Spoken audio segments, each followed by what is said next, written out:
Hi, my wise astrology tribe, Cosmic Insight Astrology. I am your co-pilot, Christina. Today, I'm going to talk about karma, and I'm going to talk about Saturn, which is the Lord of Karma, and I'm going to talk about the South and the North node in our astrology chart. I shared actually a screen over here, and I shared, let me see, did I share that? Yeah, here.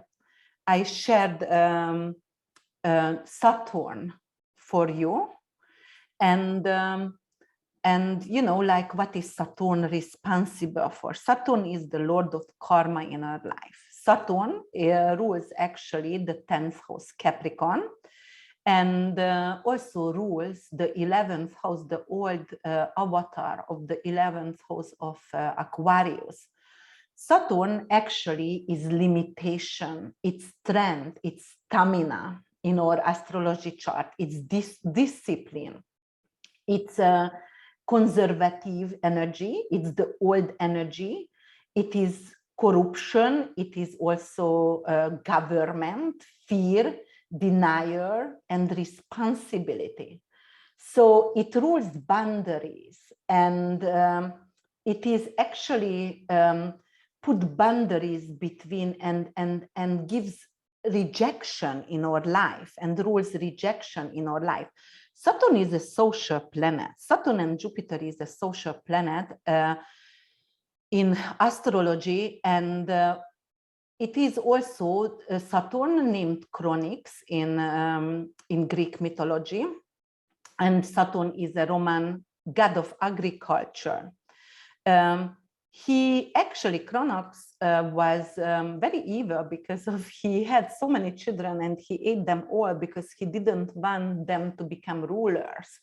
But you know, his wife, actually, they had a son, which was Jupiter, which is also a social planet, and Jupiter is blessing, but the wife actually hidden Jupiter, so Saturn couldn't eat him. And later on, when Jupiter became strong, then cut up Saturn's belly and let all the children out from it, right? So that is the mythology behind Saturn. But you know, when you're checking the planet Saturn, that is a really cold gas giant, and it has rings around. Saturn has dignity in Capricorn and Aquarius because of it is ruling Aquarius and Capricorn. And it is exalted in Libra, sign of Libra, but Saturn is in a detriment position in Cancer and in fallen areas. If you check Saturn, you can say like Saturn rules actually the skin, the hair, the teeth, the bones, joint, knees, and spleen. And Saturn changing sign every 2 and 3 years. So next year, right now, it's in Aquarius, and it's the ancient ruler, Lord of Aquarius. And it is going to move forward next year to Pisces. But of course, it's going to go to retrograde and gonna retrograde back a little bit to Aquarius again. But it's gonna move forward to Pisces in February, March, Saturn. But we're gonna talk about that in a different video. So we were talking about that is a gas giant, and it actually, the temperature is minus 178 Celsius on Saturn, and Saturn's color is white and yellowish and orangish. And then you can know about the Saturnian energy and the Saturnian stone, everything which is gray, everything which is like, let's see, Saturnian stones are black onyx, black obsidians, and those are actually helping you to give you protection, for example, against the EMF, the high electromagnetic field. So if you would like to, you always can have some kind of black Saturnian stones around you, and it's actually helping you with also black magic and psychic attack as well. So Saturn is definitely a limitation in our life. But as you say over here, here is a little bit of graph that I wanted to share with you. You can see the glyph of Saturn. You see that cross over there.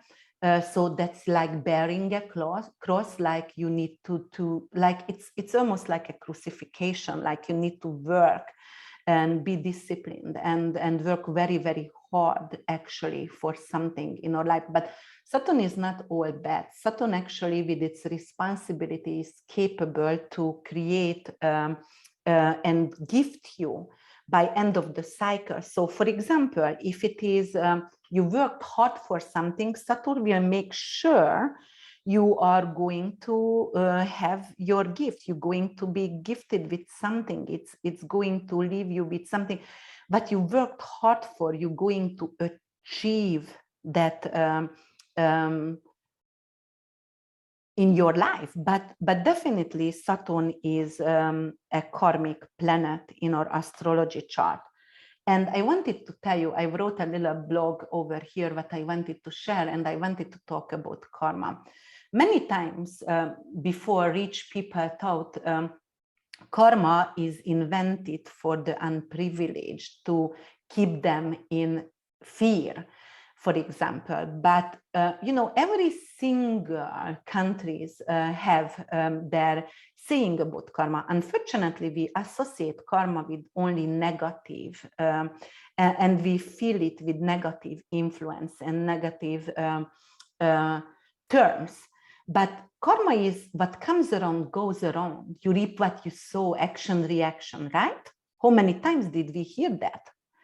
All nation on earth has something similar to express the situation. Whatever you give, that is what you're more likely to get back. So what is karma exactly? Is it a cycle? Something irritatingly repeating? Does it only have negative poles? Whenever we talk about karma, we intend to mention it when someone did something against us but we didn't like. So it has a negative pole, right?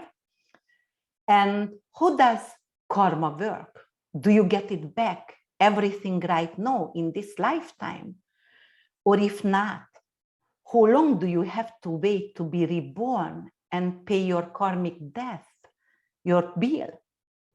So I had a mentor in my life who said, all right, if you are a pilot who drop a bomb on a house and you only killed the father and his son from the family, but the woman survived.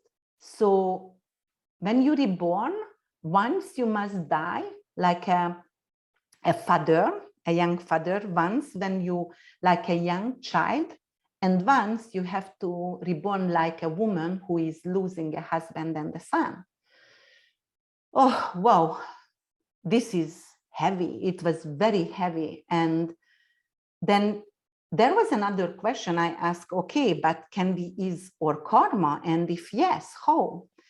And then I realized we definitely can pay off our karmic debts, and that is actually forgiveness to our sin, asking forgiveness from our sin and asking forgiveness from my pure soul, from your pure soul, asking forgiveness. And you know, the best way to pay off karmic debt is serving others constantly, all right?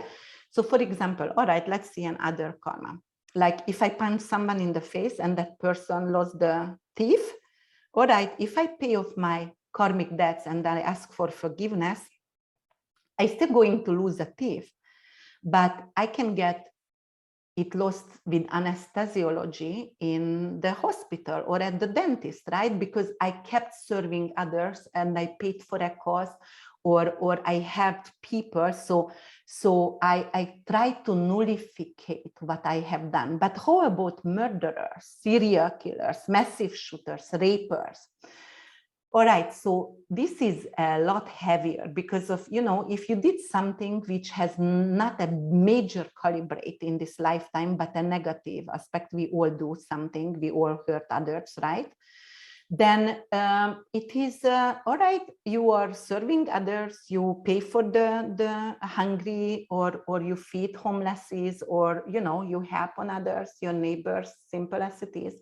Then you pay, you know, slowly your karmic debts. But what about rape and massive murderers? This lifetime, not necessarily enough. Even if you get incarcerated in jail and there you're going to get back the rape or whatever it is, it's not enough to pay off the debts. So you will reborn over and over again to pay off whatever you need to pay off. Okay, so that is my little blog over here, but I'm gonna go back here to share Saturn, that Saturnian glyph for you. Let me see if I can get back. Yes, here. Okay, and I'm going to talk about Saturn right now. So Saturn, I'm gonna continue talking about Saturn and the karma. And, you know, first of all, I'm going to go a little bit to the notes, because the notes are also representing karma in our life. For example, the notes of the moon are not planets. Those are mathematical points, all right? So the moon's orbit is at one angle of 5 degrees to the ecliptic. And the north and the south nodes lie at points where the moon crosses a line joining the 2 points of intersection between it and the plane of the ecliptic. So this is also every single 18.5 years, the nodes are moving around the sign. So it takes 18.5 years to be around the whole entire zodiac signs, all right? But it takes around 18 months to be in one signs. And the north and the south node always in opposition. The south node is what we need to let go in our life, and the north node is where is our purpose lying in this life. It's very important. It's always working in axes. So if you have, for example, a Scorpio north node, you will have a Taurus south node, or if you have a Taurus north node, you will have a Scorpio south node. So it's always is in axis and is on opposition. So for example, I was on social media and then somebody asked, is it important to just the node, the signs or the house is important if we are checking our purpose with north node or the karma with south node? Actually, both. It is actually, and also the dispositor is very important as well. So I'm gonna talk about that. So, all right. The north node is the head of the dragon and the south node is the tail of the dragon. It's always shedding off. It's regrow, but shedding off. So south node with Saturn is representing where we were coming from the previous life. And north node is what are you going to approach in this lifetime, or who are you going to? And, you know, when I write my opinion about that, I said, yeah, of course, both of them is important, because when you read a book, you don't only want to read a chapter in that book, you would like to read the whole entire book, right? You would like to know the whole entire story. So what's going to happen over here? Yes, so you need to know what sign your north node is, and actually, for example, what house your north node is as well, and with Saturn as well, or if that is making any aspect to Saturn. Because if, for example, south node and Saturn is making, for example, a conjunction, there its karma was very, very heavy. For example, if it was in 12th house or 8th house or you know, 6th house, there, you know, like it is limitation. Saturn is limitation. So it's showing where you had to let go of something because you were limited in your previous life in that kind of area. All right. So what I wanted to say, for example, I wanted to tell you right now, we are having a a nodal axis in Scorpio and in Taurus. So North Node is in Taurus and South Node is in Scorpio. And it came 2020 when December 23rd, when they changed sign from Gemini Sagittarius to Taurus Scorpio, and it's going to stay actually until 2023, July 12th. Then it's gonna transfer to Aries and Libra. So that's gonna be the two axes later on.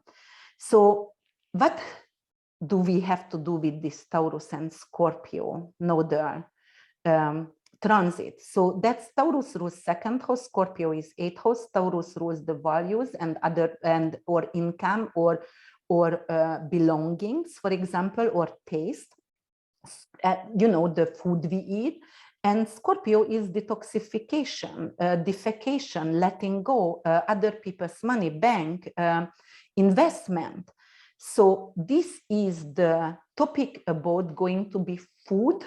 And because of Uranus also in Taurus going to actually square the last time with Saturn, with the Lord of Karma, we're going to run out with food and resources not going to be available for the food resources.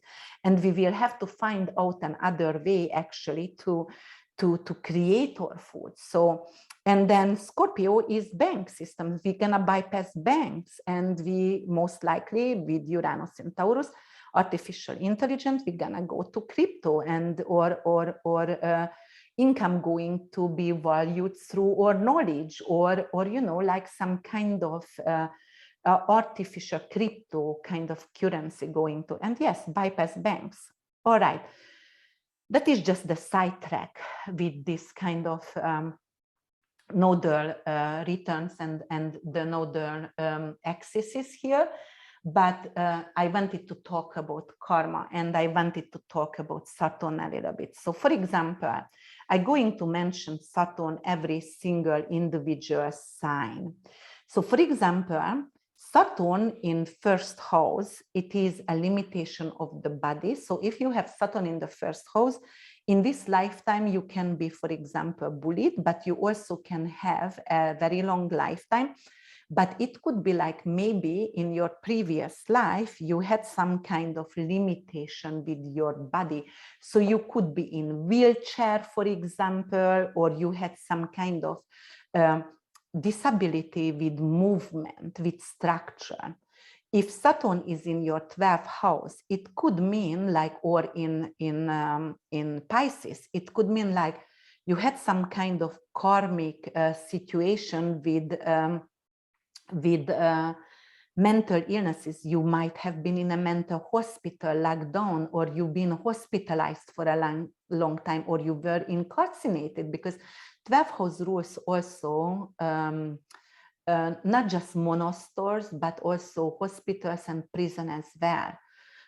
And of course, it's mental illness. So it could be like I was imprisoned or I was in a mental institute in my previous life. If Saturn was, for example, in your second house, it could be like, all right, in my previous life, I could have been very poor. And because of the karma is coming through in our childhood, so it could be like my early childhood, my parents were also poor. So we didn't have a lot of things to eat, for example. Or if Saturn is your first house and in your previous life, you had some kind of situation with disability, like you couldn't move or you were disabled, physically disabled. In this lifetime, in your early childhood, it's not necessarily like you're physically disabled, but you might have been started a very late walker, for example, or you were limping a little bit. So something is coming across in the childhood, or you are limited with movement because you don't own a car, or your family is poor and you couldn't travel, you couldn't really do transportation and it was limited, right? Over there. Okay, Saturn in third house. Saturn in third house, it's limitation with communication or vehicles. So, all right, or not to have siblings, for example, but communication, let's say that. So in your previous life, you had something with communication. You were not valued, your opinion. in your previous life, or you were muted, or you had selective mutism, or whatever is there with communication in this lifetime. It could be also like you started the early childhood, your communication was delayed, for example, or your parents, when you were a child, didn't value your opinion because something was wrong with your vocal cord in previous life. So it's coming across in our early childhood. Saturn in fourth house could be like, or like I lived in a very dark or very cold home where I didn't have a lot of affection, and then the childhood could be also cold, or an old antique house as well. It could be also like the family is not really loving. So I was coming from a family where I was rejected. Or actually, Saturn in fourth house, it could be also representing, 12th house is orphanage and adoption, but Saturn in fourth house could be like, I was an orphan in previous life, right? And it is like, so somebody take me in. And then in this lifetime, it could be like, all right, then I'm going to adopt someone into my home. But also it is like at the beginning in the childhood, it could be a rejected environment, rejected through family, or they didn't want to have me. I was just an accident. Saturn in fifth house is not truly enjoying or life, because it's romance. Saturn, but fifth house indicates children romance. So maybe I was childless. And Saturn in fifth house in this lifetime, you're gonna carry on that energy, right? So you're going to maybe have a delayed pregnancy, not delayed, I'm saying like you're gonna get older when you're going to become pregnant at your 40s or something like that. Or it could be like you need to get some kind of insemination because of, in your previous life, you either rejected children, and that's why in this lifetime, you will have something like you only can get pregnant later in life, or you going to have some kind of insemination. Saturn in fifth also could be like working with doctors and insemination and then IVF. So that's how you're going to get pregnant, because in previous life you rejected joy and you rejected children, or like that kind of situation. So in this lifetime also, like joy is not coming that easily to you. Okay, and then Saturn going to sixth house, that is a lot of health issues in previous life, and especially if it is like aspected with malefic. If it is aspected with beneficial planets, and for example, Jupiter, Venus, then, and aspected well, the karmic debts are paid off. All right, so any Saturnian energy, because Saturn in every single house, unless if it's 10th house is really recognition, and Saturn working hard for something and giving you a gift there. And absolutely, we can work with Saturn very positively also, because it doesn't necessarily mean like you have to hate this planet and you have to fear this planet. Actually, if you tame this planet, you can get really a lot of positive things out of it. So for example, in sixth house, it could be limitation with your health, a lot of back issues, teeth issues, because sixth house is health. But for example, sixth house is also work. So it could be like, I'm gonna start to work later in life. So not necessarily getting the job right away, but if I get a job, then I'm going to be there for a long term, because Saturn is old. So I can go to retired from my job over there. Or Saturn, okay, so it's giving health issues in the sixth house, but it's also almost like if it's combined with a auspicious planet, I'm giving you challenges, but also giving you a hand to overcome those difficulties as well, right? So in the sixth house, it could be like, yes, I could have some kind of joint issues, but I have to take supplement and I have to be a regime and take it every single day, and I will be fine from that. But definitely Saturn in 6th house, it could have been coldness, rejection. So in your previous life, it would be like you had worked in a very dark and very cold place, for example, or maybe in a prison, but something which is like not a good environment to work at, and you hated to work over there. Saturn in 7th house. Okay, Saturn in 7th house is misunderstood here. A lot of people says, because of 7th house belongs from, it indicates marriage and long-term relationships and one-on-one business partnership and one-on-one relationship. They said if Saturn is over here, then your marriage is delayed. But 7th house, not only marriages, guys, it is also long-term relationship. And in Placidus, I have Saturn in Cancer, which is definitely detriment, but I have it in 7th house.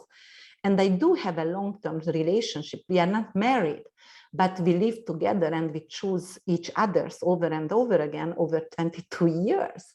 And we have 2 beautiful children. So it's not even delayed, because we came together at a very early age at our mid-20s, and I mean early 20s, I'm sorry, yes. And so it's a long-term relationship, and Saturn over here actually it's giving you a flavor of old-fashioned relationship, one-on-one, a monogamous relationship where people are not cheating on each other. So actually it's great to have it there, and also long term. So it's a long life relationship as well.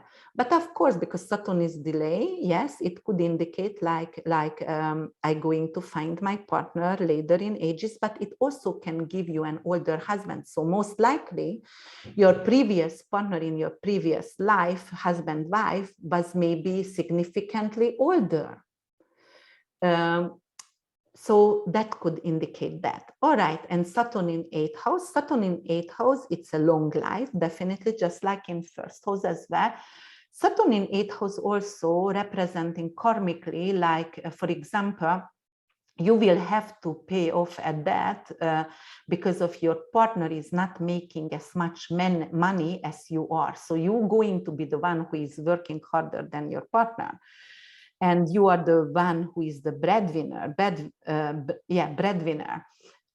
So I saw that in a lot of female chart, and Saturn in Cancer. So for example, in horse sign, I have Saturn in Cancer in 8th house.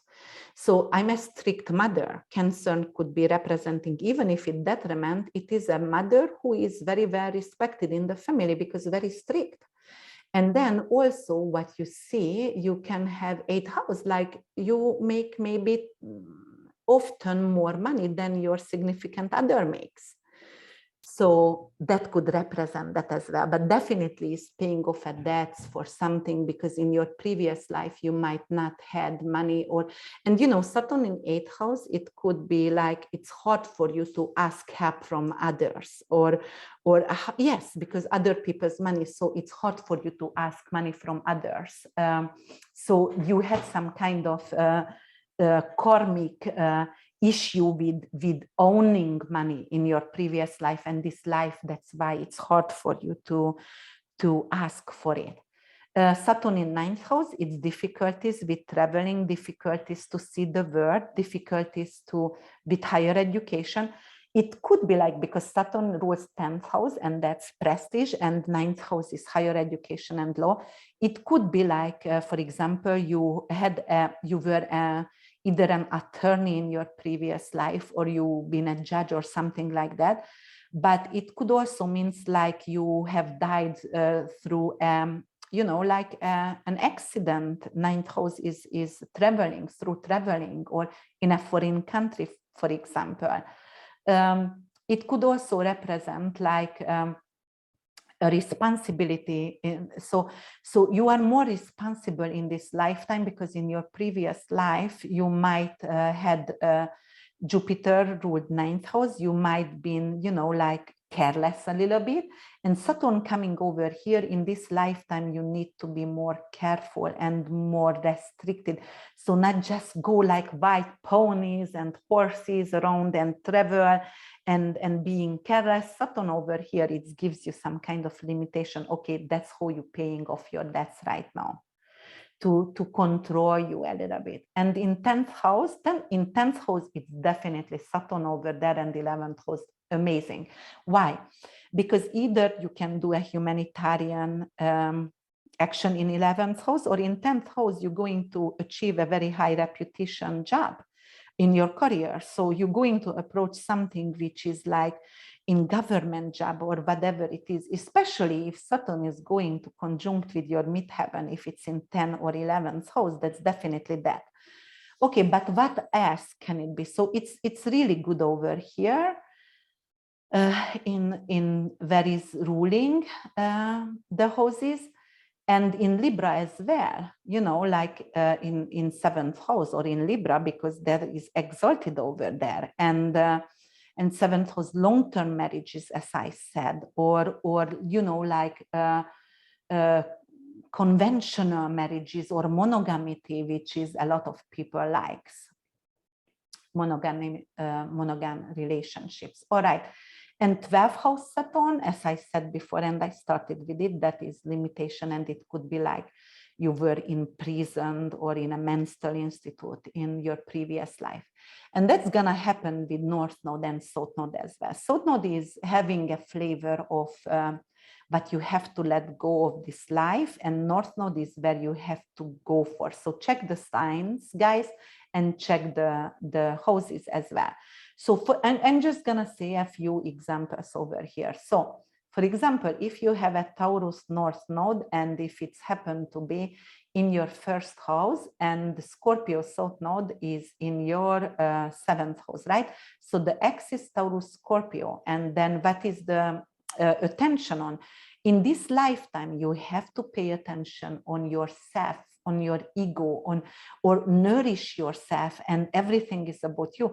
Because in your previous life, you gave up a lot through your relationship. You served your husband, your wife, and you live for them. And this lifetime, it is time for you to accomplish your own, and achieve whatever your desire is. Okay, so let's see, for example, let's go with Gemini and Sagittarius. That's the axis. And let's say Sagittarius North Node is in your 2nd house, and 8th house is South Node Gemini, right?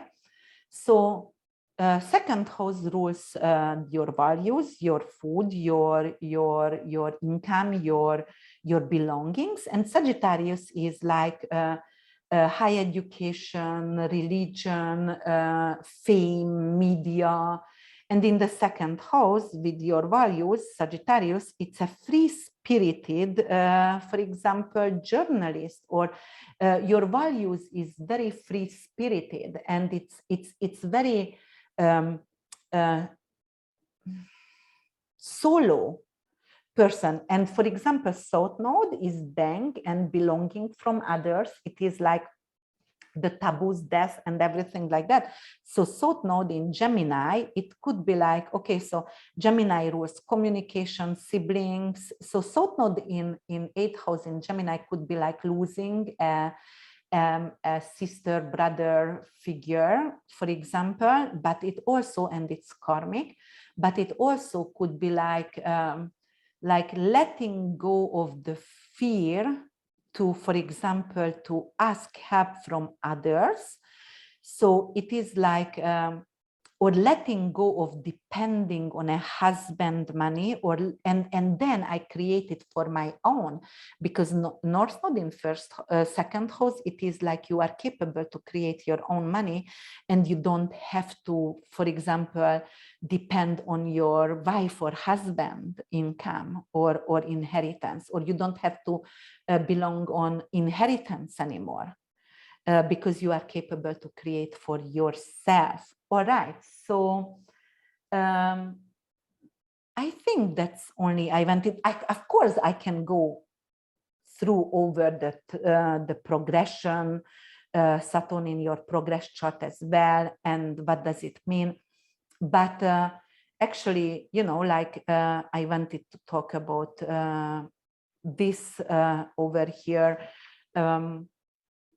And, you know, more examples. For example, if you have Saturn in your third house, I told you, and for example, let's see again, that is oh, not Saturn, the North Node in your third house. It is, you know, North Node is your siblings, it's vehicle, it's communication, it's short distance traveling, it is lower education, like primary school, middle school, high school education. So Saturn over there, North Node over there means like a very well aspected early childhood education. And South Node in ninth house, it's representing like, all right, you know what? I had a good base on elementary school and high school, but I'm not necessarily gonna go to have my master's because of it's enough for me, and I can create abundance only with early childhood education for myself. But also North Node in third house is preferring short distance traveling, and South Node in ninth house, it's like over long distance traveling. But you know, it's different. You have to check the sign as well, obviously. All right, so that's what I wanted to talk about right now with karma. And don't forget, if Saturn and South Node aspected well in your natal chart, or actually transiting planets are aspecting your Saturn and South Node well, then that is the time when you can pay off your karmic debts. We all have it. We all came here with a purpose. That is your North Node. That's your purpose, where you are heading, what you need to achieve in this lifetime. So thank you so much for your attention and listening to me. And I hope it was wise and you found some comfort in this. And if you did so, then don't hesitate to check out my website, which is www.urbanwitch.org. And please sign up for a consultation with me. Until I meet you again. Thank you. Okay. Bye.